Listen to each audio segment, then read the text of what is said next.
Hi, Josephine. We would like to welcome you to today's webinar, which is part of a series of webinars that we host as WAPOR SSA. Our moderator, Dr. Elmojira, will be with us shortly. I presume he's joining. And we, generally will take a few minutes to get the participants, just to understand who we are as WAPOR SSA. And so my colleague who's in charge of membership for WAPOR Sub-Saharan Africa, Irenas Gundona, Dr. Irenas, who's from Ghana, is actually going to make a brief presentation. I'll just do an introduction, and then he'll make a presentation compelling you and others to join WAPOR SSA. And then we will hand over to you to give us the much-awaited insights. Hi, Elmojira and Gundon, Dr. Irenas. Hi, how are you, Angelina? Hi, Angela. Yeah, good to see you. I think we can kick things off. If the presentation is ready, Lynn, you can put our presentation up. We had a brief presentation to make before we hand over to the official moderator for the event, who's Dr. Elmojira El-Awad. Yes, I have been informed that I have to introduce you for a moment before Josephine, right? Yes. Okay. And I think we are already live.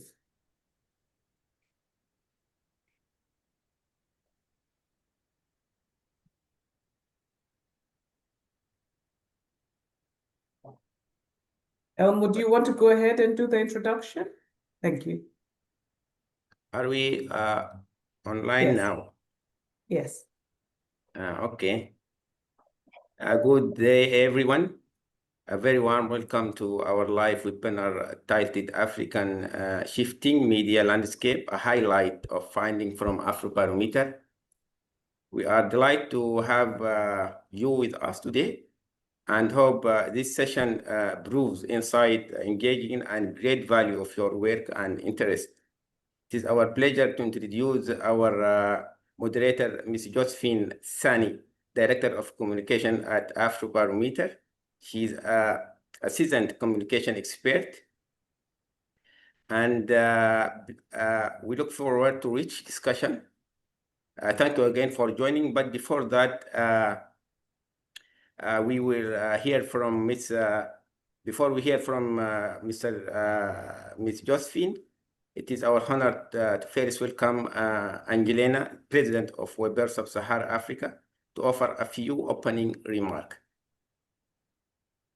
Thank you, Dr. Elmojira, and thank you for everyone for joining this webinar, which just by virtue of its title, portends, I think, very interesting insights, because, the media landscape is definitely shifting, and it would be good to understand what then, those dynamics mean for us as, practitioners and people who interface with the media landscape in Africa. But by way of brief introduction, Dr. Elmo has actually done so quite well. My name is Angela Ambifel, and I have the honor of serving as the president of the World Association for Public Opinion Research, which is what WAPOR stands for, Sub-Saharan Africa. We are the youngest chapter of WAPOR Global, and we are, proudly known as WAPOR, therefore SSA. We launched in 2022, and we're dedicated generally to elevating the standard and impact of opinion research across our very vibrant and diverse continent.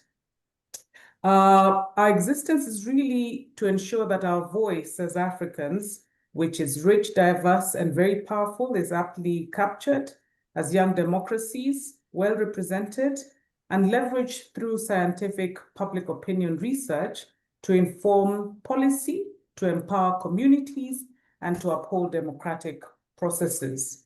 And the reason why the chapter became very critical is probably a no-brainer. Africa is the home of 1.5 billion people with a rapidly growing demographic. Yes, historically, our voices have been underrepresented in global research landscapes. We feel that by establishing this regional chapter, we ensure culturally relevant, methodologically robust, and authentically African approaches to public opinion research. Now we have more than 100 members from over 40 countries, at least as at the last time we had our conference in Mombasa, Kenya. WAPOR SSA, therefore, has now become a critical platform for researchers, particularly in public opinion research, social research, governance, and policy-oriented research, and is therefore a place and a home for communicators, researchers, policymakers, media professionals across the continent. The webinar today addresses a crucial theme, which I know the presenter, who's very well versed, will discuss with us, which is understanding how Africans access news and the significant shifts that are brought about by digital media and media's integral role in democracy.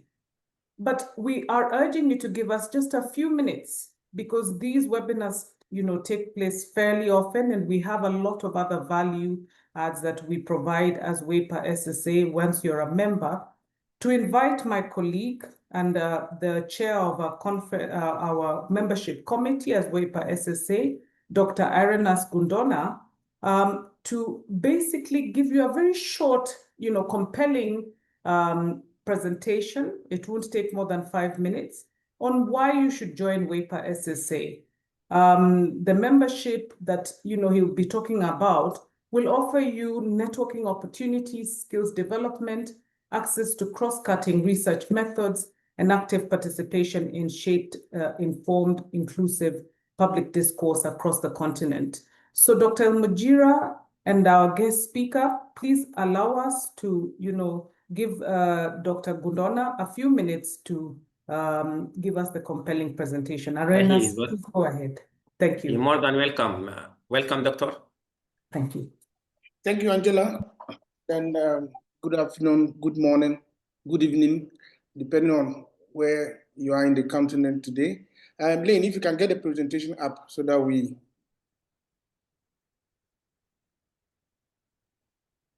Yes, let me share the presentation. Okay.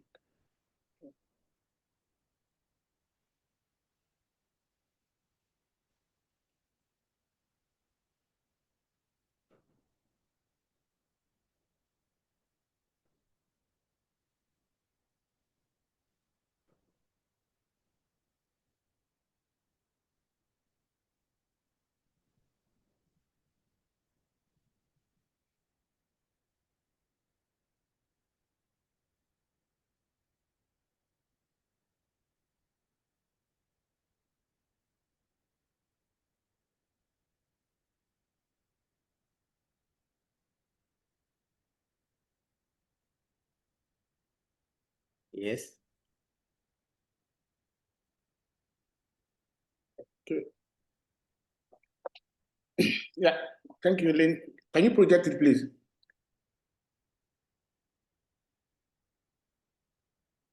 Okay, so Angela has already spoken a bit about who we are.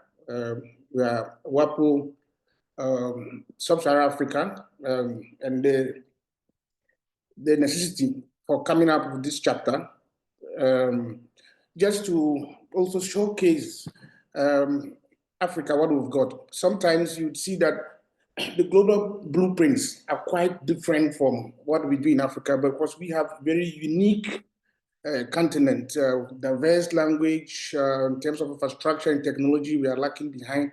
So we came up with this idea that we also galvanize and then try to bring our people together and then see where we can go. So that's who we are, and why we came about with the WAPO in this thing. Lynn, the next slide, please.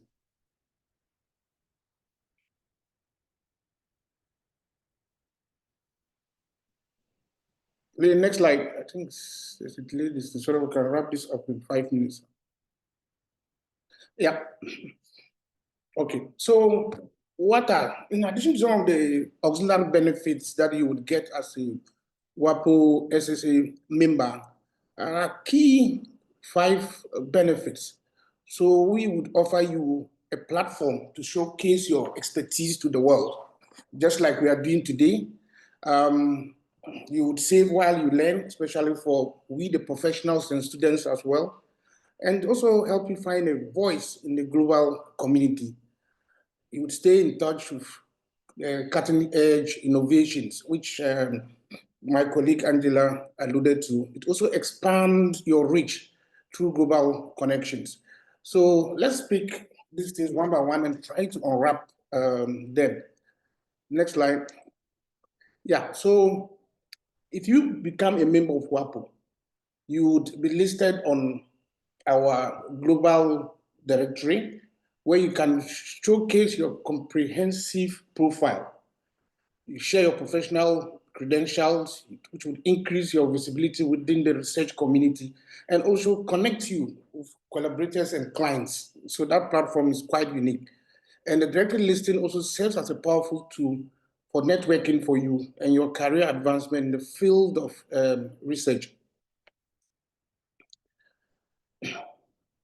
Next slide. Then you would save while you would learn, because if you become a member, you have access to international conferences and events, exclusive discounts for our conferences, and then also you get priority registration in terms of the events and things that we do. So quite a very good benefit if you join us. And then because we have a lot of conferences coming up, Angela alluded to what we did in Mombasa, which was quite successful. And we have an upcoming conference in Lagos, Nigeria this year. We will soon send the flyers out. So I think this is just a very good opportunity for our audiences who are not members of WAPO SSA to subscribe and become members so they can enjoy the full benefits of the upcoming conference and then webinars and then training, these things that will be coming up with. Next slide. So you find your voice within the global community, just like we are doing now, where you can contribute your thoughts and conscience for the continent. You participate in important methodological discussions. So here you would see that, and those of you who have been doing data collection, sometimes you see when you're working with your international partners, they come up with some methods that are not suitable in it. So this is a very great platform for us to challenge that kind of thinking and also come up with methods that would help us within our Sub-Saharan continent. It also provides a platform for you for professional development, because you receive training, which we do occasionally. We send the flyers out. You subscribe, you receive training. You become a feature speaker during webinars and conferences like we are doing now. And then establish yourself as a thought leader in this specialized area that we are, which is opinion research. Okay. Next slide. Okay. You can also stay with cutting edge research innovations. We have exclusive publications that you can contribute to in terms of data collection, scientific methods, advanced analytics, and emerging trends. So we organize training and then we get our community to come together where we brainstorm on all these things, because as I said earlier, we have a very unique continent where we are lacking in technology and infrastructure. So it gives you that. Also, you would get professional certification, which is good. I think my colleague who is going to present this in Ghana, the big challenge about opinion pools where there's no standardization and all that. So in terms of this certification, it helps you to come out with very good pools that we can satisfy. And then we can also even do peer review for you if you get that kind of certification. Okay. Next slide. Okay. I don't take too much. Next slide, Lynn.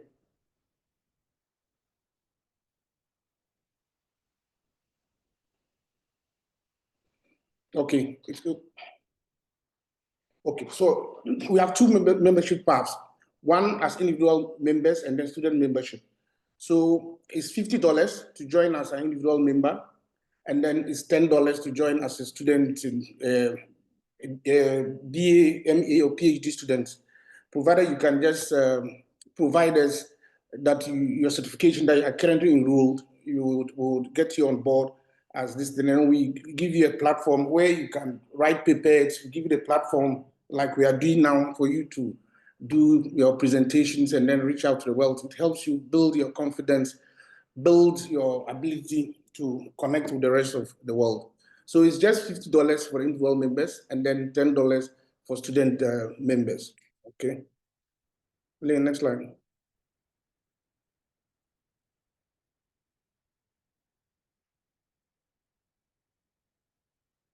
Okay, so if you are ready to join, the link is there. So you just go to the link and then Lynn would put the link on the chat box. So you just click on the link, then it takes you to our platform where you can just follow the steps. It's just within 10 minutes, you should be done with the registration and then you are done. So the link there would be sent through the chat box for those of you who want to reach out or join. If you have any challenges, she will also drop her email. If you have any challenges in doing the registration, you can just reach out to her and then she would help you out.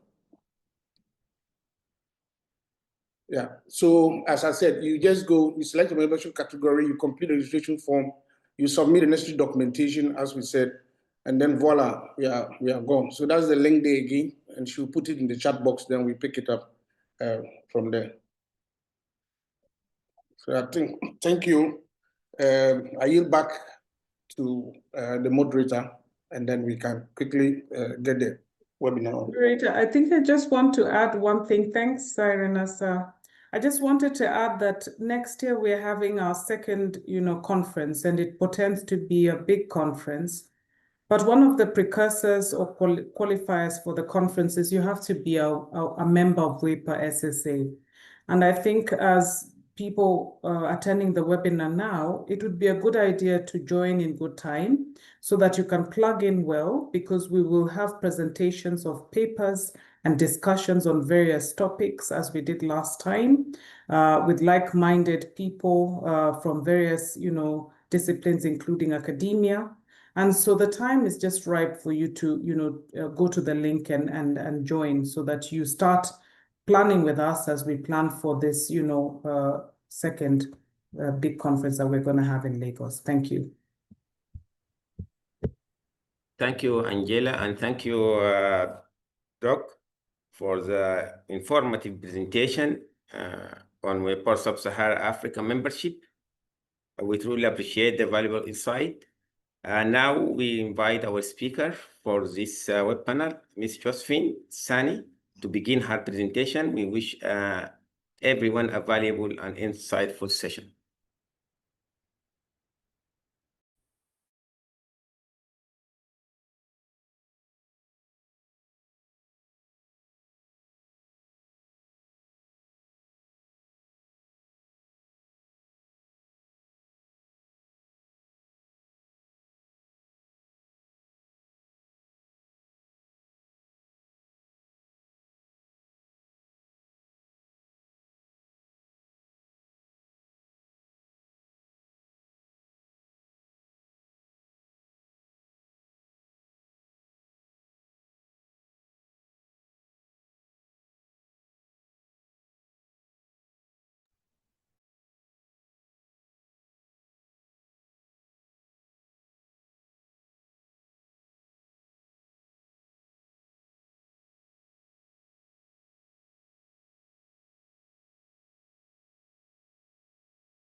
I think you are muted. You are muted unless you are muted. So we can hardly hear you. So all what you said, we've not heard anything. So sorry. Okay, so let me go over again. I was talking about Afrobarometer and what we do, and I was saying that Afrobarometer is a Pan-African non-partisan survey network that provides reliable data on Africans' experiences, evaluations, and of democracy, governance, and basically the quality of life.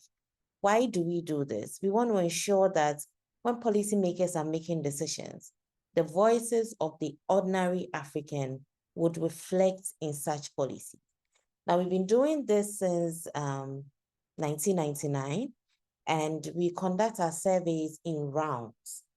We have done surveys in up to 42 countries, and in each round, so each round usually lasts for about 2 years.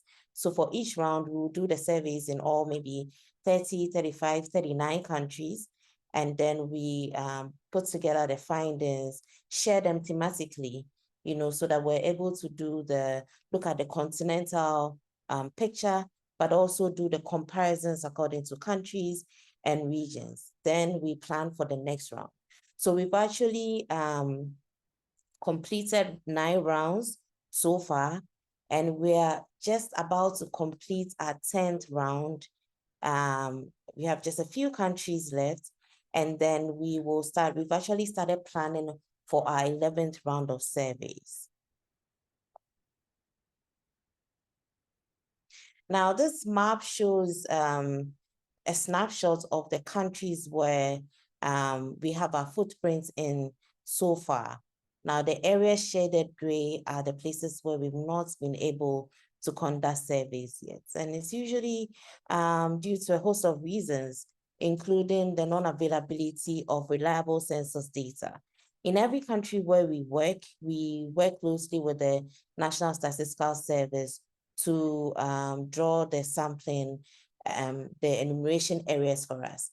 And so if the census data is too old and it's not reliable, we're not able to conduct surveys there. Sometimes it's also because of the political atmosphere. We work with national partners, and I'll get to that very soon, but we usually do not want to put them in danger. And so if the political atmosphere is not too favorable, we're not able to conduct surveys. It also, sometimes even affects the kind of answers that you get, because people would not be willing to give the true picture of what's happening in the country, and that might affect the quality of our data. So basically, this is a snapshot. Like I said earlier, we've done surveys in up to 42 countries so far, and we keep expanding. Now, our surveys are nationally representative. So we speak to a nationally representative sample of adult citizens aged 18 years and above. And then our surveys are face-to-face. We conduct the face-to-face interviews in the language of the respondent's choice. That means that in every country, if there's a language that is spoken by more than 5% of the population, we translate the instrument into that language. And so when we come to you, we ask you to choose your preferred language, and that is what we administer the survey in. We have a standard questionnaire that allows us to compare the findings across countries, and you see some of the country comparisons when I get into the data. And we've asked some of these questions consistently over time, and so we're also able to measure the changes in attitudes over time, and we'll be sharing some of those trend analysis with you soon as well. Our sample sizes are usually either 1,200 or 2,400, and they yield country level results with margin of sample errors of plus or minus 3 percentage points. Now, this is just a snapshot of some of the topics that we've covered in the past year. So we have the standard topics. Remember, I said we have some standard topics that we consistently track over time. Democracy and governance is like our flagship topic, and so it runs through all our surveys. We also ask questions on corruption, access to public services, views on government performance, leadership performance, lived poverty, political participation, infrastructure, inclusion, and tolerance. But we also include some special topics. Sorry, the right part was supposed to be special topics. We also include some special topics like gender equality, gender-based violence, climate change, migration, media freedom, fake news, populism. And some of these really depend on what is happening at the time that we're planning for the next round. So we take stock of the trending conversations that we need to feed our data into, and then we add those to our instruments. Excuse me, ma'am, Josephine? Yeah. Could you please maybe restart your presentation? I think that some people are having issues with seeing the slideshows. Okay. But how does it look to you? It's currently going back to the first slideshow, like the window of the program instead of the slideshow itself. Okay. Wow, that's weird. Okay, It thanks for that. it was very clear. We see the presentation well. There is some errors here in this window as well as some others.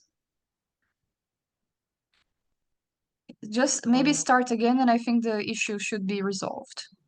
Is it better? Yes, and briefly, yes.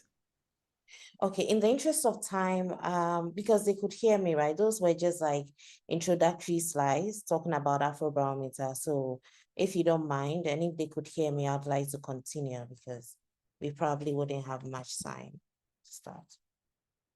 Thank you very much. Thank you. Okay, so let's talk about how Africans get their news. So in our surveys, we usually ask citizens to tell us how often they get their news, from 5 main media channels.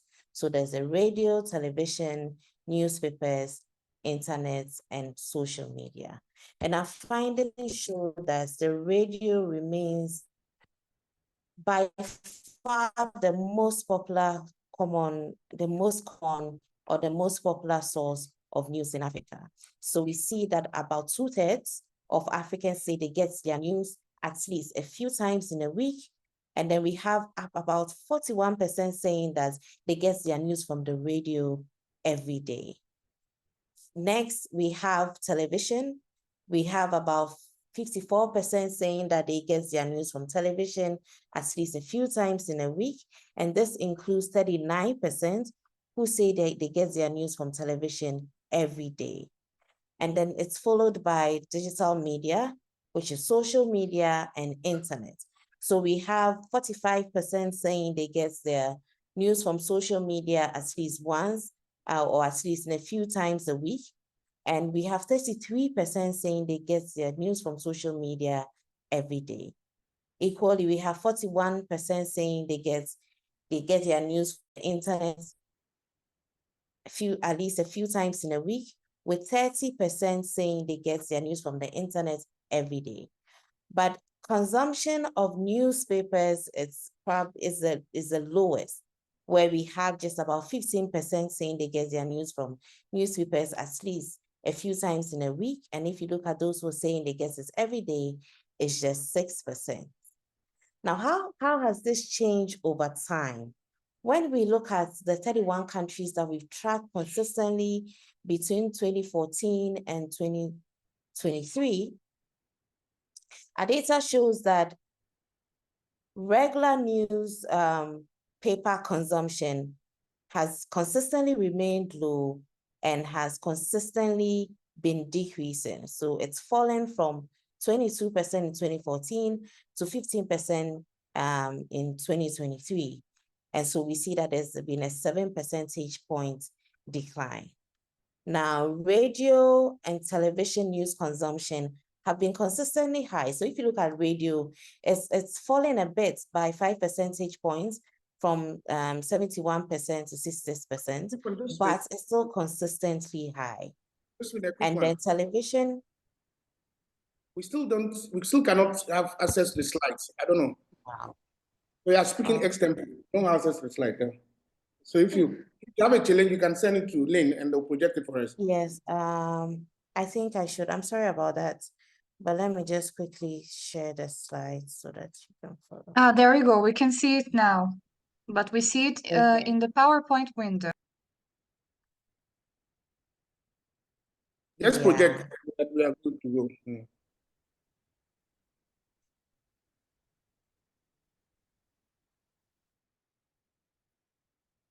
Okay. Thank you. I'm sorry about that. Okay, so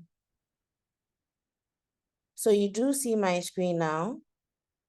Yes, we can see the screen. Perfect. Yeah. Okay. But the thing is, whenever you go into actually projecting, I think this is where the error begins. Okay, so you don't see it now. Right now we see the PowerPoint window, not the projection. Okay, then I will not go into slideshow then. Sorry about that.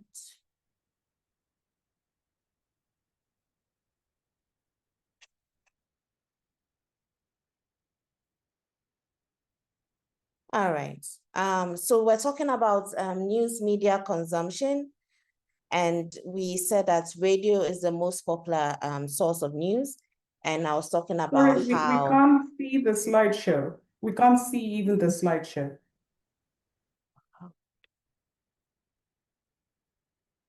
okay.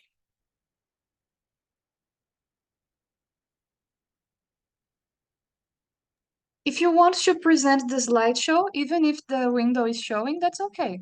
You can just scroll and present it inside the PowerPoint window. Yeah, is it showing now? Yes, we see it. We can see it now. Thank you very much for your All right. patience, Josephine. No, I'm sorry about this whole glitch. Okay, so we're talking about news media consumption, and then we're saying that radio is the most popular source of news, and the newspaper is like the lowest, right? And then we're also looking at the changes over time.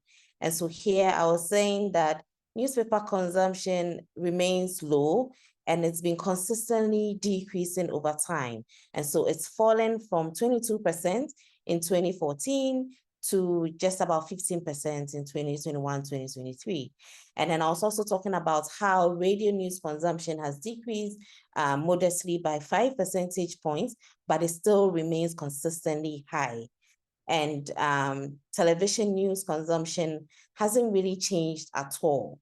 Now, one interesting thing to look at is the sharp rise of digital news consumption. And so if you look at social media and internet, those who say they get their news from social media and the internet either every day or a few times in a week, you see that it's doubled, right? So from 21% to about 45%, and then 22% to about 41%. Now, still, let's continue to keep the spotlight on digital news consumption. That is those who either get their news on the internet or on social media or on both, at least a few times a month or less. And we see here that at least a few times in a week or every day. And we see that digital news consumption really varies over time. I mean, it varies according to the countries that we're tracking here. But it's highest, for instance, in countries like Mauritius, where we see 82% saying that they get their news on either the internet or social media or both, a few times in a week or every day.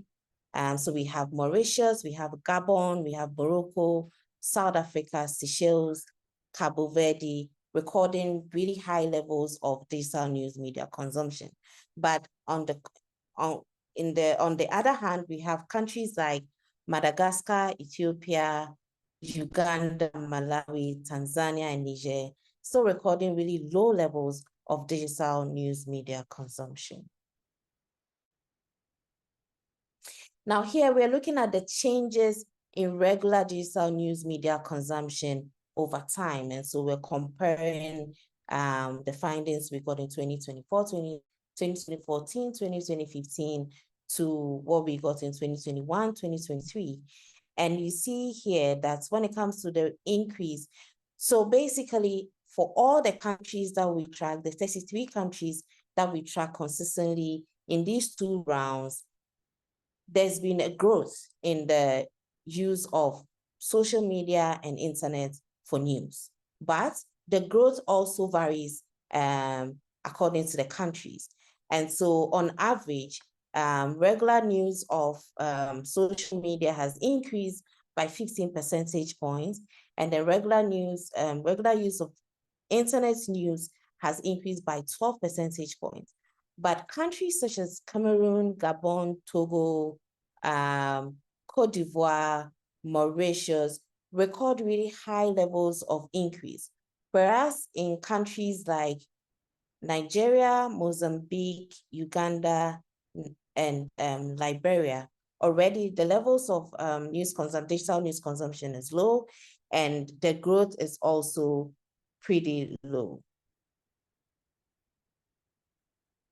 Now let's look at the regular news consumption according to certain demographic groups. So here, this slide is showing us the variations according to gender and age.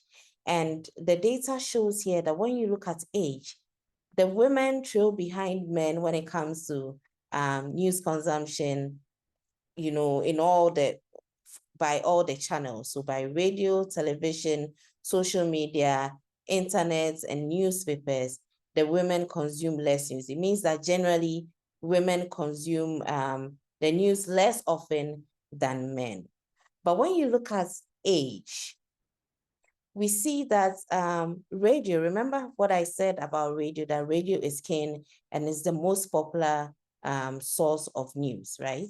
When you look at the age differences, you see that it's pretty high. I mean, for the consumption of news on radio, it's pretty high for all the age groups, but it's highest among the older citizens than it is among the youth.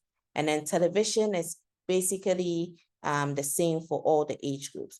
But look at the sharp differences when it comes to consumption of news in the social media or on the internet. You see here that the young adults are far more likely to get their news on digital channels, social media and internet, than the older citizens. Now let's do the comparisons here according to lived poverty, right? So Afrobarometer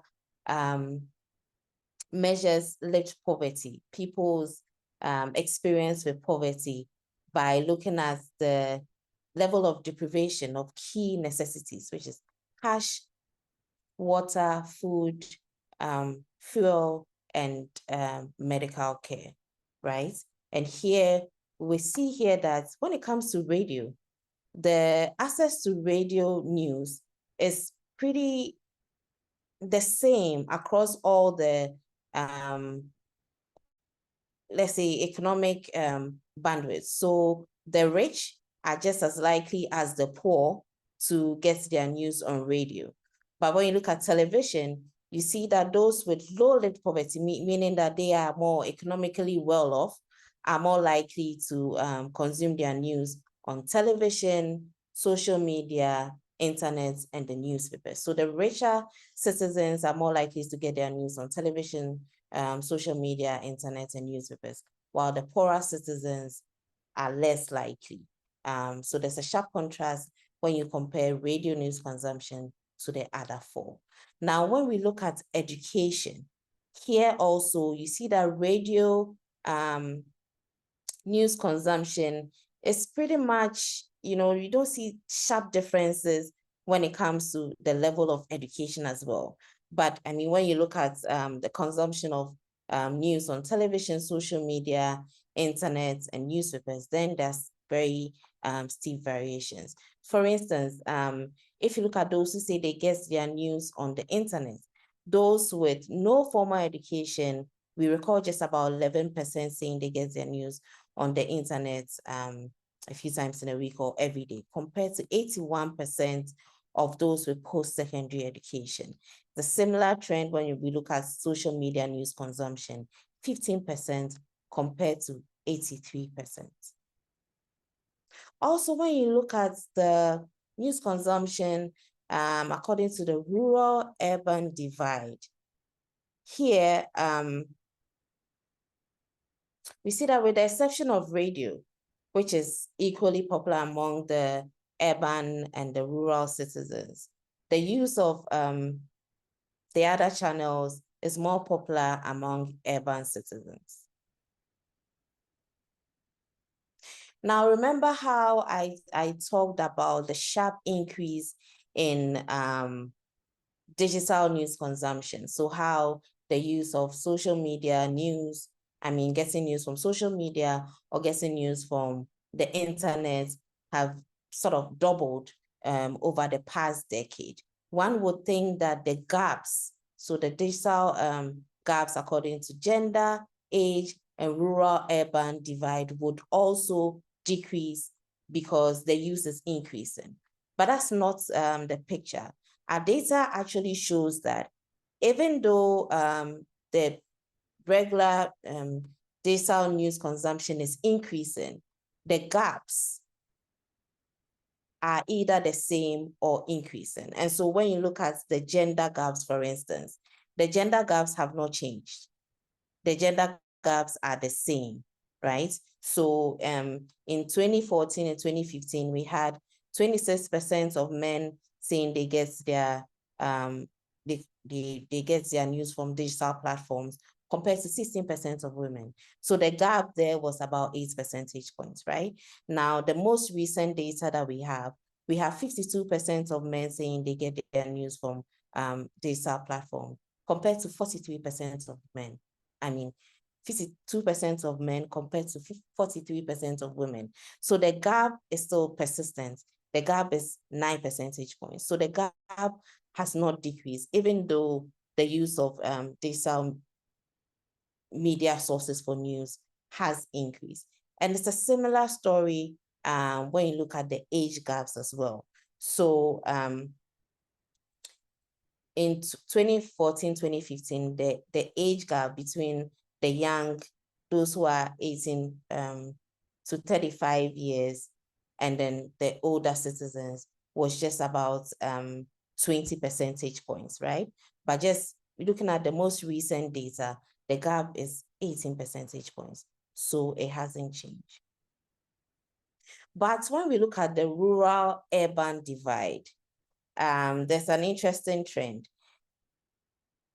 The gap has actually increased, so now we have more urban citizens consuming their news on digital platforms than the rural citizens. So for age and for gender, the gap remains consistently high, but for rural-urban divide, the digital gap has actually increased, even though we're seeing a lot more people consuming their news on the digital platforms. But radio shows a very interesting contrast, right?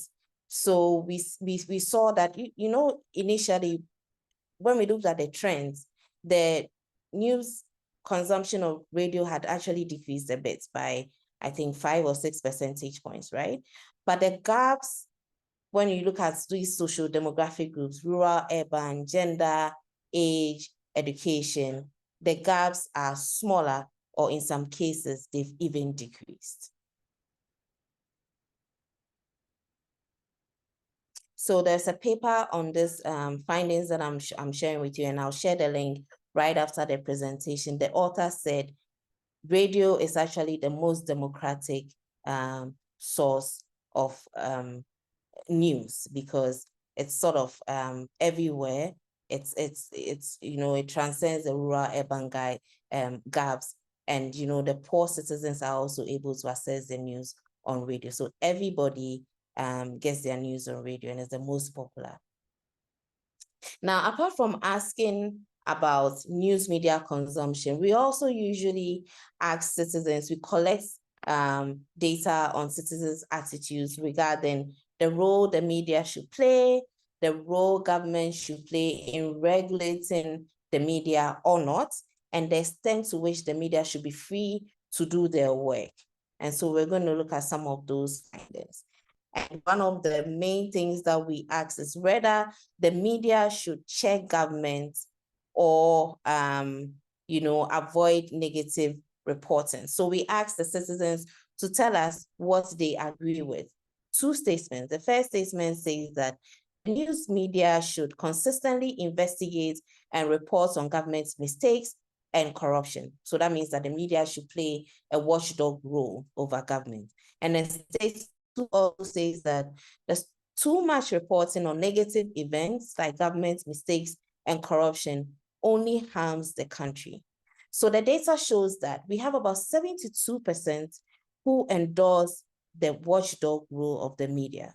So we have 72% agreeing or strongly agreeing that the media should be able to constantly investigate and report on government's mistakes and corruption. And like you see, it varies according to country, but this is like a majority opinion in all the 39 countries that we surveyed. And we see that it's highest in countries like Cabo Verde, Nigeria, Mauritius, Ghana, Uganda, Seychelles.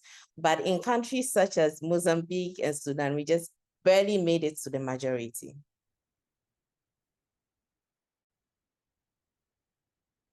Now, to play this watchdog role, the media should be free, right, from government control and any other external control. So we also ask questions about support for media freedom. And here we also give them two statements and we ask them to tell us which ones they agree or strongly agree with. And the first statement says that the media should have the right to publish any views and ideas without government control. And the second statement says that the media should have the right to the government should have the right to prevent the media from publishing things that it disapproves of. And we have about 2/3 of Africans agreeing or strongly agreeing with the statements that says that the media should have the right to publish any views and ideas without government control. And as you can see on the screen, it's highest in countries such as Seychelles, Mauritius, Gabon, Congo, Brazzaville, Botswana, and Cabo Verde. But on the other hand, we have fewer than half of citizens in countries like Mali, Mozambique, Morocco, and Sudan who endorse the need for media freedom. So we asked about support for the media's watchdog role, and then we also asked about support for media freedom. But we also asked, in reality, how free is the media in your country to report and comment on news without censorship or interference from the government? And we have about 6 in 10 citizens, on average across the 39 countries, saying that the media is either somewhat free or completely free to do their work. The perceived media freedom is highest in countries like Tanzania, Gambia, Tunisia, Mauritania, Mali, and Kenya. Whereas in countries like Gabon, Congo, Brazzaville, we have just about 2 in 10 or even fewer saying that the media is free.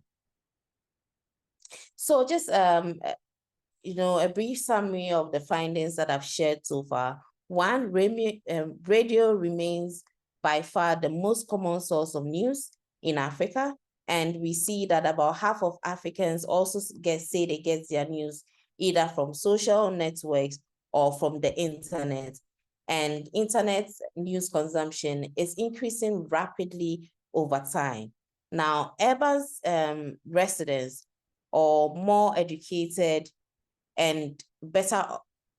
So urban residents, the more educated residents, that means those who have post-secondary education, and then the better off citizens, so the economically well-off citizens, the richer citizens, men and young adults are most likely to use digital media.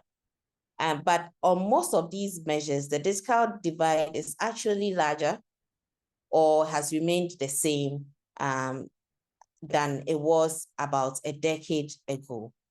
And then also when it comes to media and democracy, we see that Africans express broad support for the media's watchdog role in enforcing government's accountability. And then a majority of Africans also consider the media in their countries to be free from government interference, although in countries like Gabon and Congo Brazzaville, far fewer agree with this view. So yes, I'll pause here, but I also encourage you to visit our website, www.afrobarometer.org. We have an online data analysis tool, which is free, user-friendly, very, very easy to use, and you can analyze your own data. You know, we have over 25 years worth of data from about 42 African countries. And so you can do your own analysis and you can just download the data and use it in your work. Thank you. Thank you, Josephine. Thank you for this very interesting presentation, which provide us with a truly interesting finding. Actually, I'm particularly interested to see that Africans still relay having radio as a source of news. Also, the insight of the cigarette consumption and differences between age and gender. I think also the media shaping and shaping of democracy and corruption. We also learned that, and we are very satisfied in Africa that the media is relatively African, free in African country. Now I would like to open the floor for question and discussion for the audience and participants.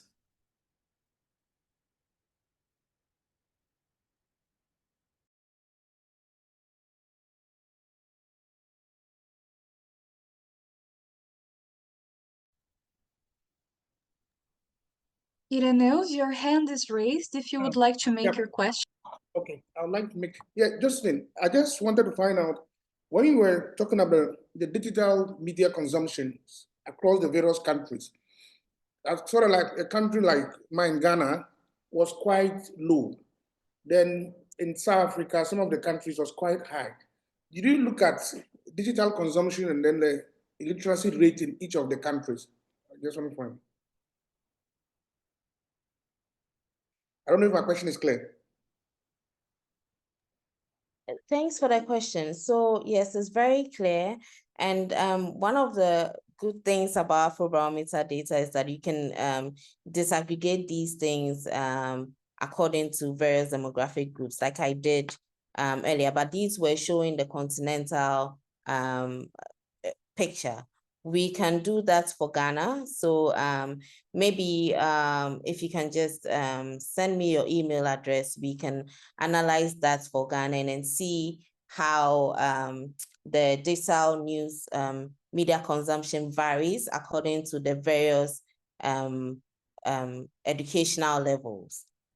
But I wouldn't want to preempt. I doubt whether it will be different from the picture we showed, that those with you know, low level of education or no education at all are less likely to get their news on these digital sources. But I'm happy to work with the team to analyze it, you know, get the Ghanaian picture for you. All right. Thank you. I hope I answered your question.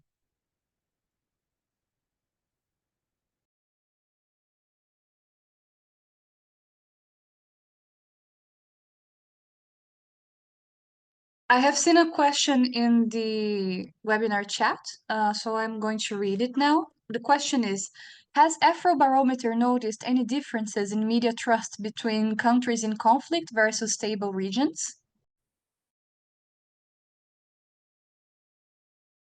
Well, that's another thing we probably have to analyze. We're happy to, but that's very interesting. We're happy to analyze and share the findings with you. But now that you mentioned trust and media, there's this insights that we got from one of our analysis that those who get their news on you know, digital platforms, so internet and social media, are usually far more less likely than the others to trust their governments, their leaders. So,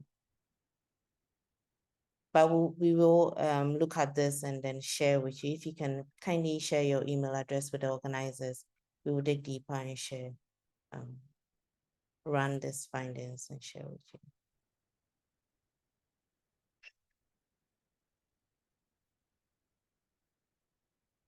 But I think also when it comes to media trust, do you mean trust in the media houses or trust in the sources of media? I know in previous rounds, I think in round 7 or round 8, we asked about trust in information from governments and then some media channels. Is that what you mean? Because we don't have that in the most recent round of survey that we conducted.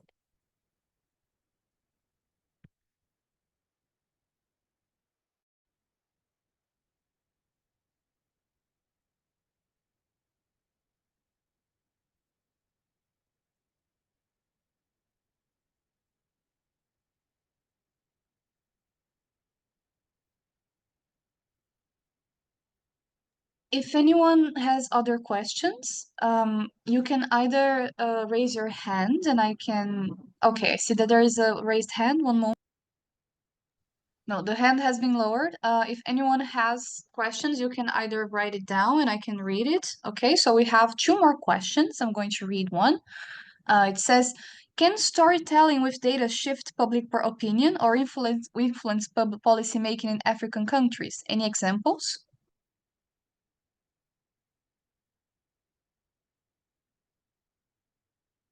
Well, so maybe I could use Afrobarometer as an example. I mean, the reason we do this, like I said earlier, is to ensure that the citizens' voices count when policies are being made. And so, yes, storytelling communications is a very strong pillar, even when you look at our current 10-year strategic plan. We are using a lot of communications to ensure that the voices of Africans are heard, right? So after the data is collected and it's cleaned, how do we use data storytelling to get to the people? One of the main things that we do, even when our colleagues are in the field, is to do the stakeholder mapping. And the stakeholder map is basically a document that shows who our key stakeholders are, what they are interested in, how they consume their information, the key contacts and all that. But we also don't stop there. We also do a mapping that shows the level of interest in the work we do and the level of influence. And so with that map, we do some, so I don't want to get too technical, but we do a quadrant, like where we place them in 4 different quadrants, right? And where we place the stakeholder groups determine how much time, resources that we spend engaging them and how we engage them. We also ask ourselves very critical questions like, who is using our data and how can we make our data more useful for them? Who is not on this list that should be on the list? And we do that at every round because you remember how I mentioned that for most of the rounds, we add special topics. So if, for instance, for the first time, we're adding migration to our topics, then it means that institutions like IOM, the EU, other institutions that probably were not already on our stakeholder list now should be put on the list because then we have a new data set that they'll be interested in. But we also usually want to turn, in quotes, our foes into champions. And so we ask ourselves some hard questions like, who doesn't like our data? Who is using our data in the wrong way? Who usually pushes back when we share our data? And how can we engage them? How can we get them to understand us more and so that we can turn them into advocates, right? So we ask ourselves all these questions. Now, the reason why we spend so much time doing the stakeholder map is that you cannot communicate effectively. You cannot share your messages if you don't know who you are talking to. And so if you don't know who your audience is, if you don't know what really is important to them and how the best way to get to them, then you cannot reach them. So the first thing we try to do is to know our audience and tailor the messages and our outputs and our channels. And so if you follow Afrobarometer, you realize that we have so many outputs. We repackage our findings into so many different forms, but each of them is tailored for a specific, with a specific stakeholder group in mind. So for instance, you know this presentation that I've done, right? I mentioned earlier that there's a full publication, and I'll share the link before we go off. Now, for stakeholders like you, those in the academia, the policymakers, they would be interested in reading the full publication because there's so many things in the report, so many other interesting findings that I probably didn't even get time to share here. But for the media, they are more interested in the key highlights, right? So what are the newsworthy elements of those findings that you can share with them? So we tailor them for the media as well. Data visualization is also become very important because, you know, there's very fleeting attention span. People don't have time to, you know, read everything. So for every publication that we have, for every data set that we analyze, we try to repackage it into visually appealing forms that people would love to engage with, but also share. But we also use that as sort of like a magnet, you know. And so if you go to our social media pages, and I'll encourage all of you to follow us on Afrobarometer on Twitter, Facebook, YouTube, Blue Skies, everywhere. You see that we usually have very interesting infographics, and it has a catchy summary of what that data is talking about. Then it directs you to go to the website to read more. So our social media pages sort of act as a panel, right?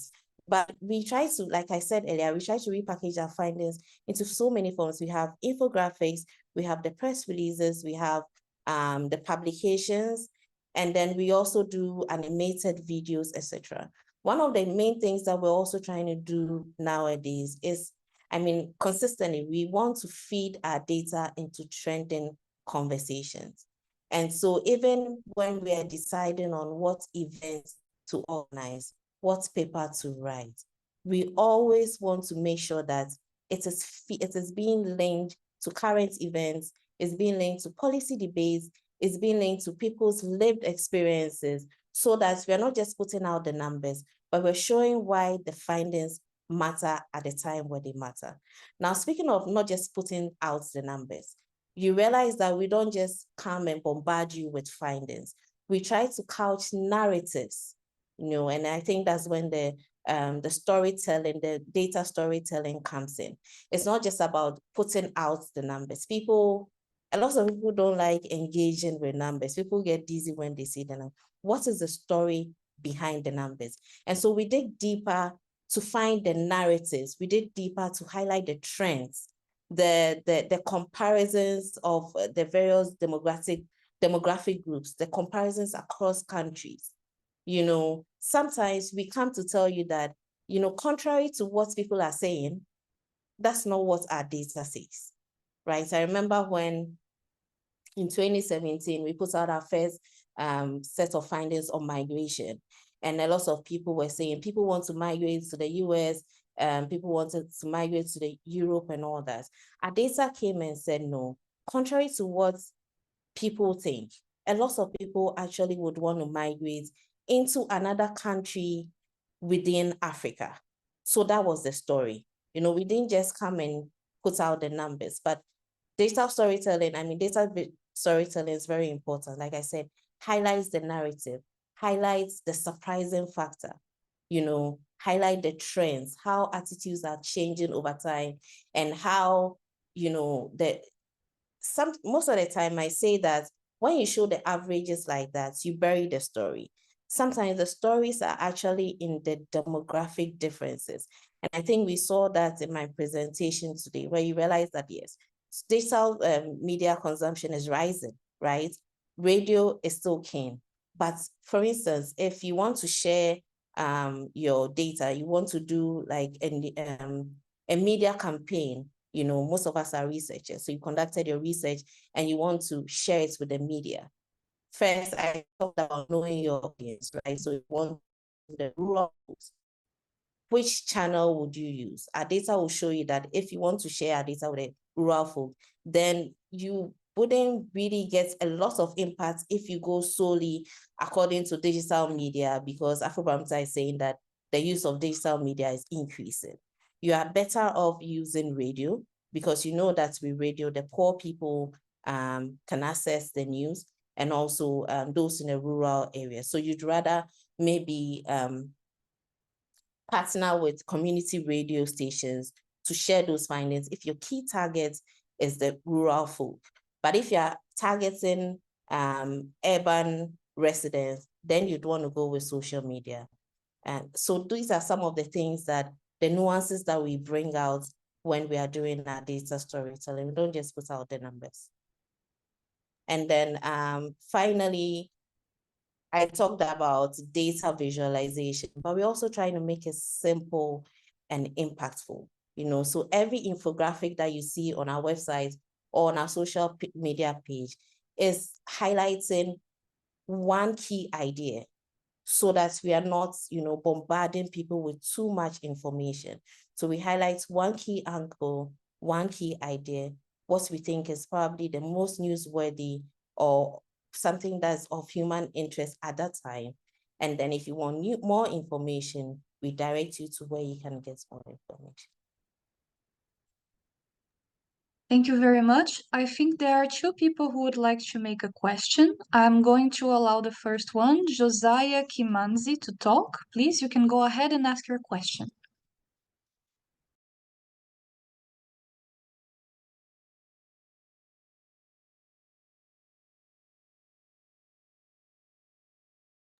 Okay, I think Josiah is probably not here now. I am going to go ahead then and ask Ali Nguessan to speak. You can go ahead and ask your question.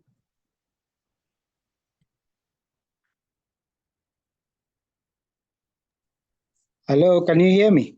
Oh, yes, we can, Josiah. All right, Josephine, thank you very much for a very fascinating presentation. It's very insightful. I am a former president of an organization called PAMRO. I don't know whether you've heard of it. It's a Pan-African media research organization. And we are holding a conference in Nairobi from September 14th to 16th. My questions are two. One is, a lot of broadcasting has moved from analog to digital. So do your findings factor in the migration? For example, in Kenya, we've shifted from analog to digital broadcasting. All the broadcasting now is digital. So what is the impact of that with respect to your media consumption? Secondly, I want to refer to a report released by the Reuters Institute. It talked about Kenya having TikTok usage of about 54%, general usage, and 29% for news. And I think in Nigeria, they have about 27 million users. Now, I see from your findings, you've talked about the internet and social media in 2023, which was when the report was then released. So when you define your social media, does that factor in TikTok? And if it does, what is the impact it's having now? I'm not questioning your data. I'm just trying to be aligned to what is currently happening at this point in time in a market like Kenya, where you have very high TikTok usage, 29% being in news, 54% being general. But we also have a higher usage when you talk about WhatsApp. So what defines social media in an Afrobarometer context? So that's question one. And question two is, what is the impact of the migration from analog to digital broadcasting in terms of general media consumption? Okay, so thank you. I'm going to tackle question 1 first and read the question that we asked when it comes to social media. So we asked them, how often do you get your news from the following sources? And so we have radio, television, newspaper, and then we have internet. And then the final one is social media such as Facebook, Twitter, WhatsApp, or others. So I'm guessing the TikTok and the rest fall into the others category. But yes, I mean, I'm also really curious to find out how these findings would change in this round. Remember, I said we're just about completing our final round of surveys. And so I'm very happy to share the latest findings with you as soon as they're ready. I'm guessing, and this is not Afrobarometer data speaking, I'm guessing that there would be, a much more increase in digital news consumption. And I mean, you mentioned one of the factors. A lot of people are migrating from analog to digital. So even when they're showing the news on television, they're still streaming on social media.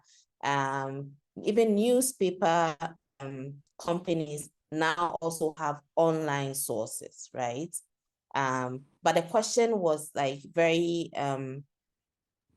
specific. And so, for instance, those who get their news from the newspaper, we're referring to those who actually still buy the paper, the physical paper. And then those who would say they get their news from the internet would probably be that person who would go to the internet to get the news from that same media house, but the digital form. So I think the difference was pretty clear. But I think it also goes to show how we should, adjust, especially as comms people. So for instance, if now my bosses ask me to do an advert in a physical newspaper, I would push back a bit and ask why, and rather suggest that we should rather go for the digital form, maybe of that same media house, but rather the digital part. Even with Afrobarometer, when you look at our communication strategy for the past 3 years or so, we're using what we call the digital first approach, because we are very aware that now a lot of the things have moved from the traditional ways of how they used to be done. And a lot of people are getting information on the digital platforms. And so we still do the traditional ways of doing things. We still would organize a dissemination to share our findings in the country, but now all our events are hybrid. It means that people will be invited to attend in person, but at the same time, we'll be streaming live on Facebook, we'll be streaming live on YouTube, and the audience there would also get a chance to contribute to the events, to the conversations that are going on. And then we also produce a lot of digital output. So I mentioned the infographics, the short videos, and all that, to try and support the traditional things that we're doing. Thank you very much. We have another question, Josephine, if it's okay for me to go ahead. We have quite a few still. I have also here a question in Arabic. Okay, so After you. okay, I will go ahead and read it. This question is from Rosemary Wateto. She says she's the CEO of Wall Street Africa Consultancy, and she would like to understand the parameters used to identify how social media is being measured among other countries, because I find Kenya too low.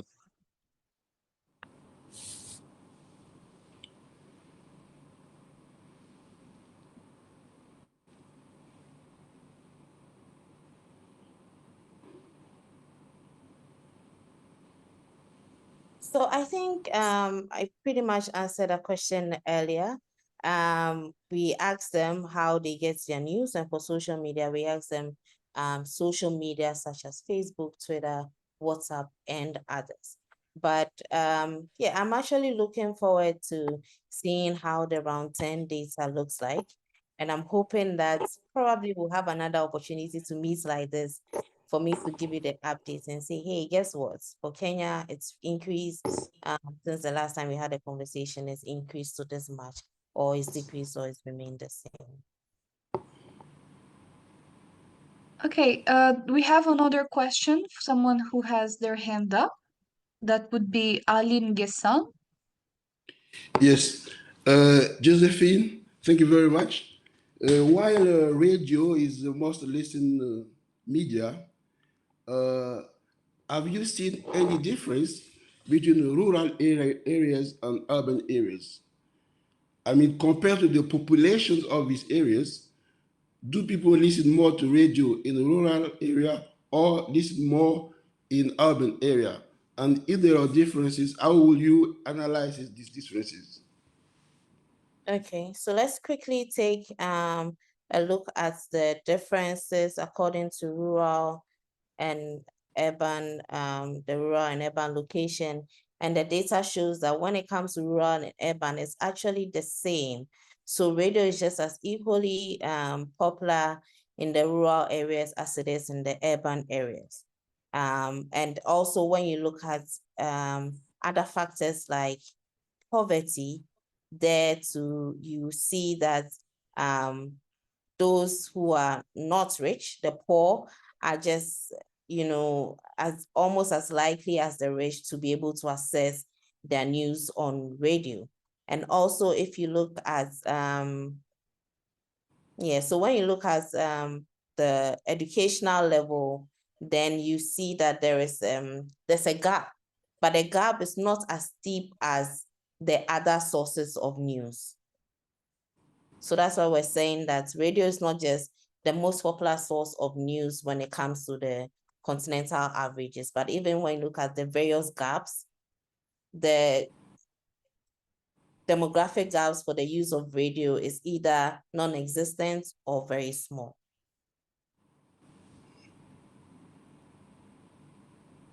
Hey, Josephine, do you have any new to answer a few other questions from the comments?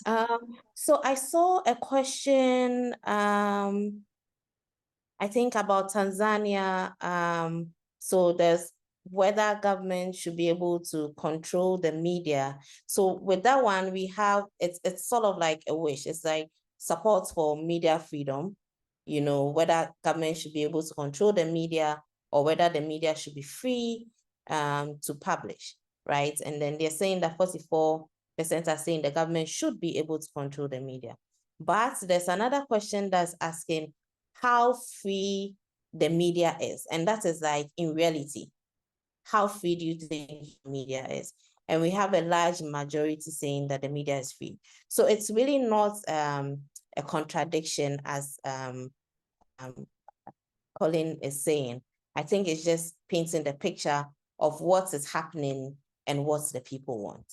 And we have a lot of our findings that usually show those two sides. So for instance, when it comes to gender equality, we ask questions about whether women should be, you know, should have equal chance as men to stand for political office, or whether women should have equal chance as men to for employment or to own lands and stuff.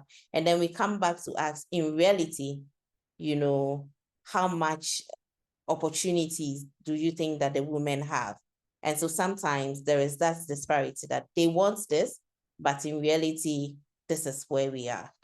So I think this is just one of the clear examples. Thank you very much. There is another question from Colin Irwin. He asks, do you find any difference in trust between ethnic groups? I would have to analyze it. But you know, the good thing about Afrobarometer data is that you can also just visit the online data analysis tool. So you go to our website, on top, there's a tab that says Analyze Online. So when you click, you select the country, you select the year, and then you choose your question. And then you're able to disaggregate it according to all the variables that you want, including ethnicity. So I think I would encourage all of us to try our hands on it. and then try and analyze and get some of the answers that you're not getting from me. There's an interesting question here on, I think I missed it, on how policymakers should interpret the low usage along the rapid growth. And I think that is one of the, it was one of the aha moments for me when this, and I keep saying I'll share the publication, I will, when the publication was put together, because I realized that, okay, we shouldn't just be happy and, be complacent with the fact that digital media usage is increasing. We should in fact look at the gaps that still are there, the gaps that persist, and figure out how to fix those gaps. And how do we fix it? I think our data is pretty clear by showing where the gaps are. So you realize that the gender gaps are still there, the age gaps are still there. So just the people, the younger citizens are using digital, are getting their news from digital sources, but also the rural-urban gap. So even though the use of digital sources for news is increasing, the gap for the rural-urban divide is actually widening. And so it means that we really need to pay attention to those in the rural areas. The gap in the educational gap is, I think, the most staggering. So we have just, so when you look at social media usage, for instance, there's a 70% gap between those with post-education and those with no education, right? And so these findings also give you an idea of where to start if you want to tackle the issue. So look at the gender gaps, right? So how do you empower more women, look at the age gaps. It means that we need to encourage more of the older citizens. The rural-urban gaps, now we need to create more opportunities for those in the rural areas to get access to these digital channels. And then education, I think by far is probably the most important area that we need to tackle.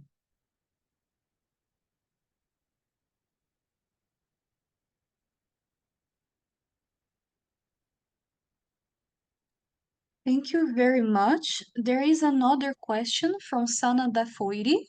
She asks, what are the practical steps for transforming complex data into compelling media messages that resonate with diverse audiences?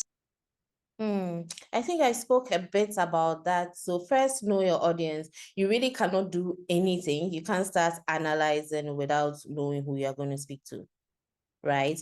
But secondly, where's the story? So it's just like news. Some of us, those of us who've been journalists before, you go to the field, you gather so much information, but where is the news? And in determining what is the news, you realize what is trending, what is the most surprising fact, what is the most human interest angle that you go with, what is the most relevant information, how is it linked to trending conversations, relevance, right? So you have to factor all these things when you're looking at the data set that you need to focus on. Because looking at the data, I mean, there's so much data, you can't put all of it out. You need to tell a story. And it goes with all the elements of storytelling that we know. So know your audience, because the kind of information you put out, for instance, for young people, the angle, the theme that will resonate with young people will be different from what you would put together for the academia, right? But also even the channel. So for instance, if you're going to do something on youth, and we're planning on organizing a youth webinar very soon, the channel will be different from if you were going to engage government or if you're going to engage other policymakers. But even how you package the information is also very important. Are you doing an infographic, or are you doing a more complex sort of analysis? And even the language that you use, right? So if you're going to engage people in the rural areas, you wouldn't want to go with a bulky document and go and read big English for them. Maybe it's just an infographic. an infographic that probably doesn't even have words, but has, you know, a few numbers, catchy icons, because these will transcend even the language barriers. Anybody who cannot understand English or French, just by looking at the picture you're sharing, would know the story that you're trying to tell. Thank you very much. I'm going to ask you 2 questions now, if that's okay. So the first one, it says, moment.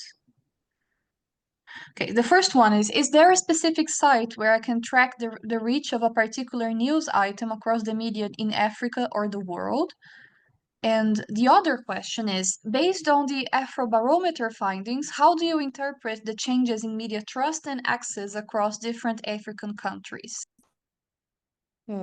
I think we've already spoken about the trust and access. Like I said, we used to ask questions about trust in media sources in the previous round, but we've not asked that in a while. But I also mentioned how how access to certain channels also might, you know, how trust in government, you know, or even perceived corruption in some government institutions differs according to people's exposure to digital news sources. So those who are more likely, you know, get their news from digital sources more often are more likely to say that they don't trust their leaders, so their presidency and other key leaders, or they are more likely to say that these people are corrupt. But like I said, the last time we asked questions about trust in these key media sources was, I think, in our 7th round or so. So we've not asked that anymore. Sorry, there was a first question. The first question, one moment, let me read it again. Is there a specific site where I can track the reach of a particular news item across the media in Africa or the world? So maybe Google Analytics. I think Google Analytics would help, and it's also free. There are others. There are other media monitoring and social listening tools that you can use. So for Afrobarometer, for instance, we use Meltwater, but that is not free. But even with Meltwater, we still complement some of these analytics with Google Analytics. So it's probably the easiest and cheapest one to use. But there are others. There's Hootsuite and a few others that you could also use. Also, if you, for instance, if you work with media distribution agencies, then they also give you very comprehensive reports. So an agency like APO could also help you track your news. But I think the easiest to use would be Google Analytics.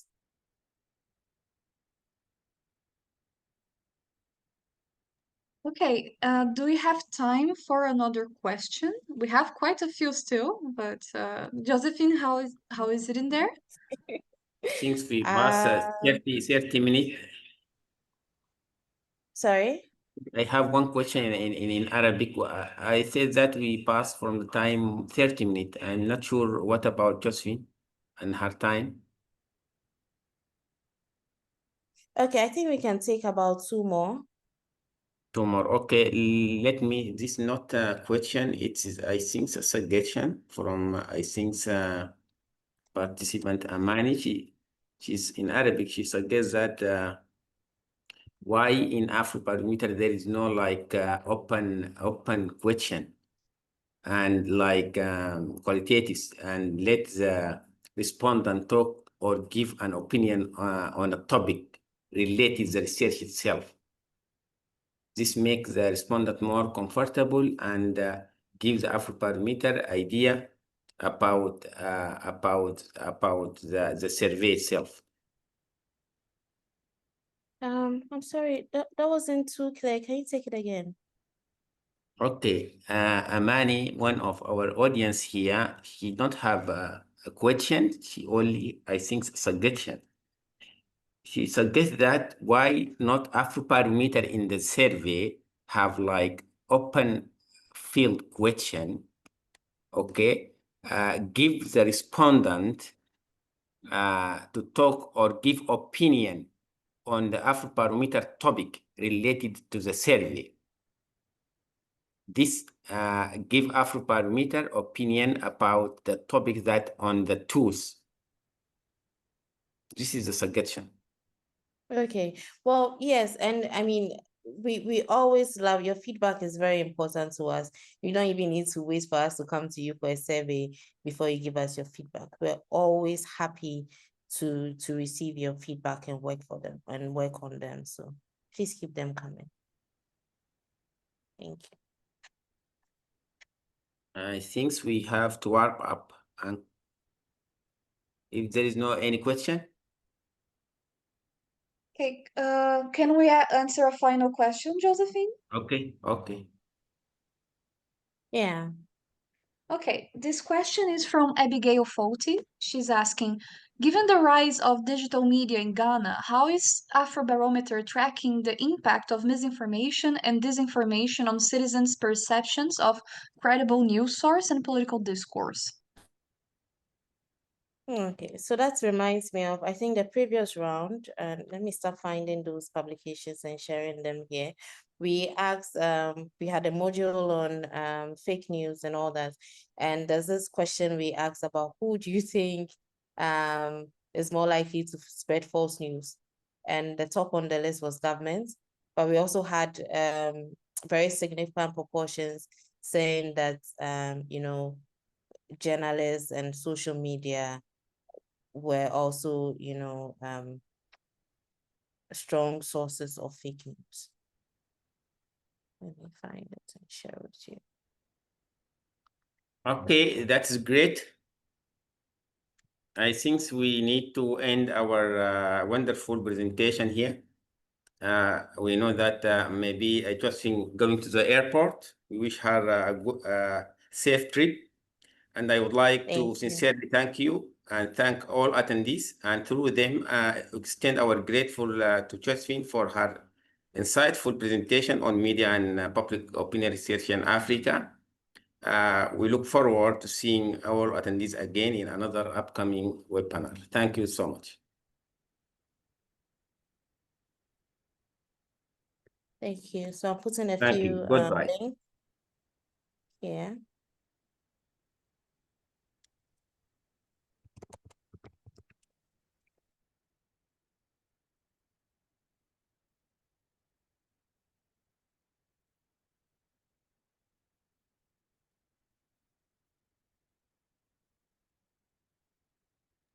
Thank you very much, everyone, and have a great day.